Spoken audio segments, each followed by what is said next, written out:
ক্যাম্পাসে অনেকের সাথে নতুন করে পরিচয় হয়েছে আন্দোলনের সুবাদে, আড্ডার সুবাদে বা বিভিন্ন রাজনৈতিক অ্যাক্টিভিটিজের সুবাদে। তো এরকম টিএসসিতে এক বড় ভাইয়ের সাথে পরিচয় হওয়া, এবং আন্দোলনের সময় থেকে, ওনার নাম হচ্ছে রায়ান আব্দুল্লাহ ভাই, আমাদের হলে চা খাইতে যান, টিএসসি গেলে ওনার সাথে আমার দেখা হয়। তো সেই জায়গা থেকে ভাইয়ের সাথে আমার একটা ভালো সম্পর্ক।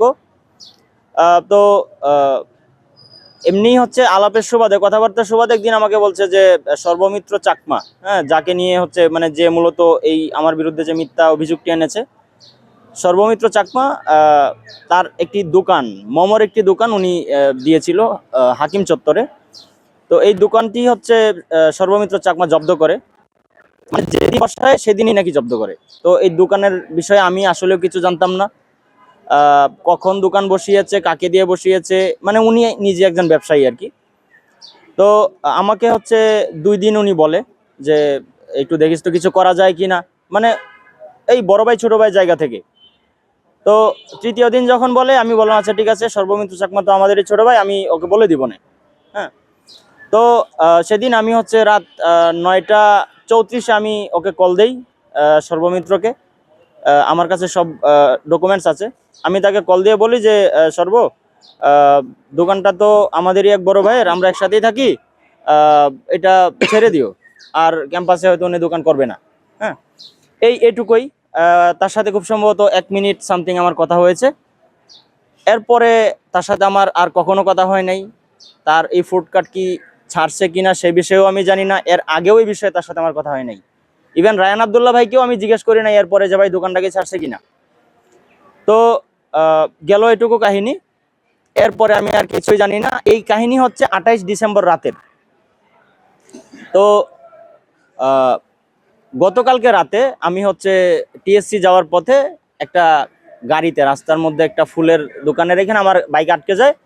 তো আমি হচ্ছে তখন এই যে রাস্তার এই যে দোকান, এগুলো নিয়ে একটা পোস্ট করি শিক্ষার্থী সংসদে, এবং পোস্টে বলি যে রাস্তাটা আর একটু বড় হওয়া দরকার ছিল, তাহলে আরো অনেক বেশি দোকান বসাইতে পারতো, তাহলে অর্থনীতির উন্নতি হতে পারতো, মানে জাস্ট একটা প্রতিবাদমূলক একটা পোস্ট।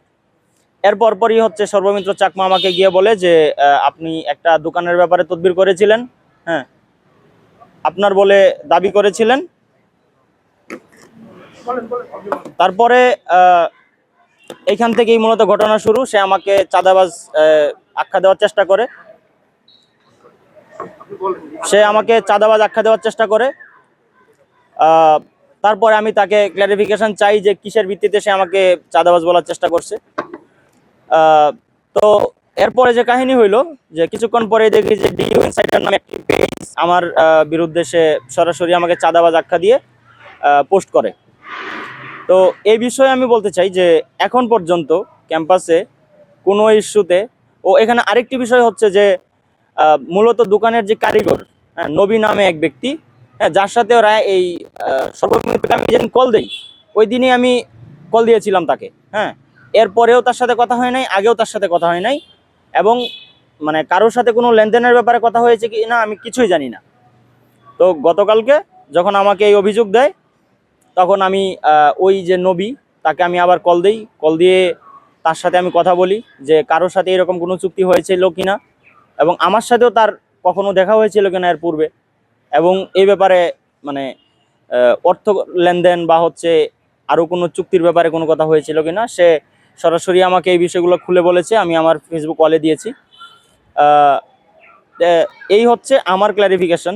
এবং এখন পর্যন্ত ক্যাম্পাসে সর্বমিত্র সহ ক্যাম্পাসে আরও যত পাবলিক আছে, সবার ক্ষেত্রে আমার একই বার্তা, যদি ক্যাম্পাসের কোনো ইস্যুতে কারো থেকে 5 টাকা লেনদেন বা কাউকে অবৈধ কোনো সুবিধা দেওয়া, বা হচ্ছে কারোর সাথে কোনো ইস্যুতে আমার কোনো ধরনের তদবির, অবৈধ কোনো তদবির করা, এইরকম প্রমাণ যদি সর্বমিত্র সহ আরও কেউ যদি দিতে পারে, আমি সজ্ঞানের স্বেচ্ছায় কান ধরে আমি ক্যাম্পাস থেকে বেরিয়ে যাব।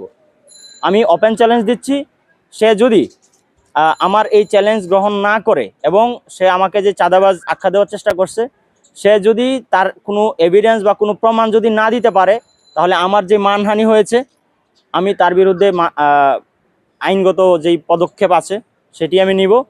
এবং আমি চাই যে অদূর ভবিষ্যতেও ক্যাম্পাসে এরকম কোনো নিরপরাধ এবং ঢালাওভাবে এরকম উদ্দেশ্য প্রণোদিতভাবে কারো বিরুদ্ধে যেন মিথ্যা প্রপাগান্ডা ছড়িয়ে কারো যেন ব্যক্তিগত জীবনকে দুর্বিষহ করে তোলা না হয়।